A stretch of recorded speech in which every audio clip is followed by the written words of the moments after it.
affaire d'anivo minaye domlo ye do atisa bo manuka o ka no nyami do tara memo ye d'anivo sin no vido ko e do mi ma so na meba e mina do ko mo bo minaye do ko jira be male ye ko wa agba mi to je gbe e ba si azan ko atonu ko ne ko e ni ayizo sun ko fo ko atonu kro po to me mi tinte to bo minaye do mo lo e ni gas ke ani e fo uji wa mina be so na mi ko bo na do na mi do mo lo e affaire d'anivo mina ye do mo no vie to ko ro e mi re ma so na be ba mo e mi na do ho tele ka jo na do ho tele ka do ya o gas ka ni egbe to ana mo ya de be wo e kan yu e to do we ji bo de d'anivo si ye do file un frère de la victime brise le silence l'indépendant wo wa mo ti pon do mo lo akido kpokpo eni kwato uwe yiragba akiyoyo amo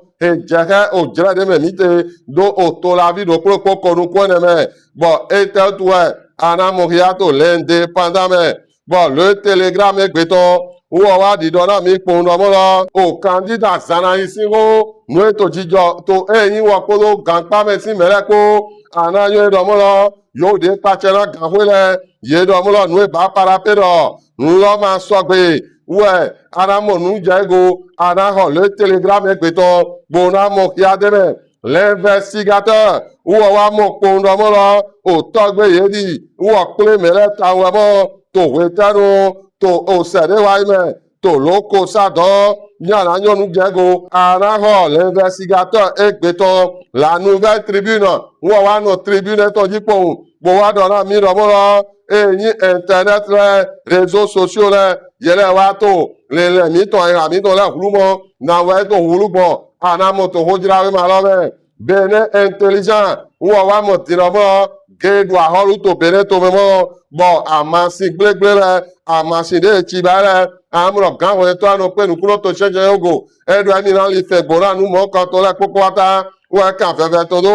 òwéwé jí la drogue au Bénin, le cannabis roi, le patriote, ou à mon condamolo, de Azana Igoete, to Kankpame, Emmanuel Mo, bon, et quand Vébé Tondo Weweji, bon, de Azana Indofile, Azana dénonce des conditions de détention inhumaines, fraternité, ou à la Kosoi, au Vimito,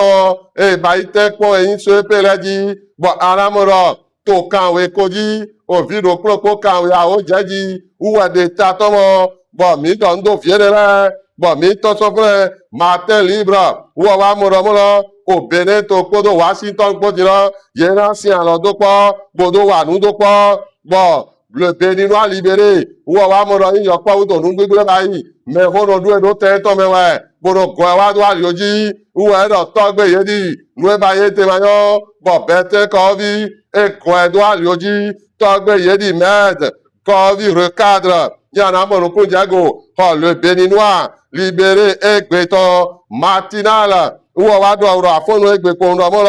au Bénin, Tomito Dira, et toi, alors, Gobioso, Washington, si, Bonado, Life, Gora, Yo, Denotoso, Sahel, Dombro, Wakwa, Wami, et yo, terroriste, là, bon, Ninawe, toi, alors, Gobiago, Anamoto, le matinal, Egbeton, le potentiel, ou à Mirado, Fouet, Egbeton, avec Pombonado, l'administration pénitentiaire, contre-attaque, État Waïmo, Anamoromolo, au nouveau candidat Zana ici, avocat, Anamoromolo, yo de Pachena Gangwele, Yedo Numa Ibomomo, ni Yeswa Mawado, Boyera contre-attaqué, Anase Kwate Pon Yawe, Bonado Hojirawe Malin, Bonamo nous de Kandeme, Bona soit contre Kandi, Didiato Kikpo Midwa Alono, Podo Enyowa, Ange Kodo Désiré Topo, bon, vigilant, ni son.